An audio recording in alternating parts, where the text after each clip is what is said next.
ఇప్పుడేంద్ర వార్త ఈపీఎఫ్ఓ పెన్షన్లకు సంబంధించి మరో శుభవార్త. మినిమం పెన్షన్ సంబంధించి 7,500 అంటూ లేటెస్ట్ అప్డేట్ అయితే రావడం జరిగిందండి. సో ఆ వివరాలు ఏంటనేది వీడియోలో తెలుసుకుందామండి. వీడియోని స్కిప్ చేయకుండా పూర్తిగా చూడండి, కంప్లీట్ ఇన్ఫర్మేషన్ అయితే అర్థమవుతుందండి. మరోసారి ఛానల్ వస్తే తప్పకుండా సబ్స్క్రైబ్ చేసుకొని bell button all notification activate చేసుకోండి.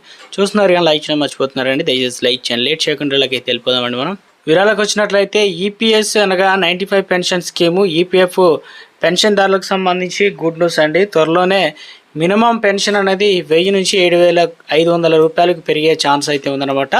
ఇక ఈపీఎఫ్ అనేది 95 పెన్షన్ అనే దారులకు గుడ్ న్యూస్ అండి. సుదీర్ఘకాలం EPF 95 pension scheme minimum pension అనేది పెంచాలనే డిమాండ్ పైన కేంద్ర ప్రభుత్వం త్వరలోనే సానుకూలమైనటువంటి నిర్ణయం తీసుకునే అవకాశం ఉందని వార్తలు అయితే వస్తున్నాయి అన్నమాట.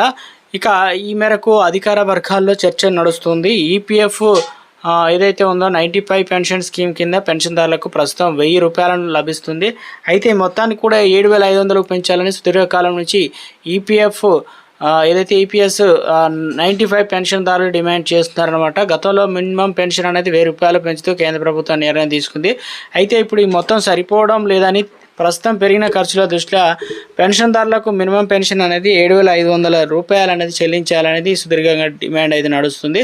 కేంద్ర ప్రభుత్వం ఈపీఎఫ్ ఏదైతే ఈపీఎస్ 95 పెన్షన్లకు దారులకు ఒక జేఏసీగా ఏర్పడి పలుమార్లు కేంద్ర మంత్రులకు సైతం తమ విజ్ఞప్తిని తెలియజేశారు. దీనిపైన కేంద్ర ఆర్థిక మంత్రి నిర్మలా సీతారామన్ సైతం సానుకూలంగా స్పందిస్తామని హామీ ఇచ్చారు.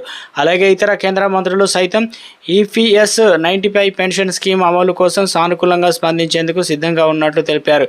ఈ నేపథ్యంలోనే కేంద్ర ప్రభుత్వం సైతం పార్లమెంటరీ కమిటీని ఏర్పాటు చేసింది. ఎంపీ బసవరాజ్ బొమ్మాయి ఆధ్వర్యంలో ఏర్పాటైనటువంటి కమిటీ ఈపీఎస్ 95 పెన్షన్దారులకు సానుకూలంగా స్పందించిందనమాట.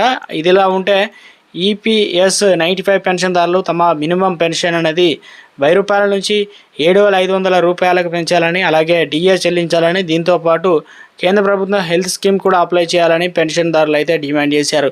ఇదిలా ఉంటే ఈపీఎస్ 95 పెన్షన్ స్కీమ్ కింద ఉద్యోగులు సుదీర్ఘకాలంగా మినిమం పెన్షన్ కావాలని డిమాండ్ చేస్తున్నారు. గతంలో కేంద్ర ప్రభుత్వం 3,000 రూపాయలు చేస్తానని ప్రతిపాదన చేసినట్లు వార్తలు అయితే వచ్చాయి.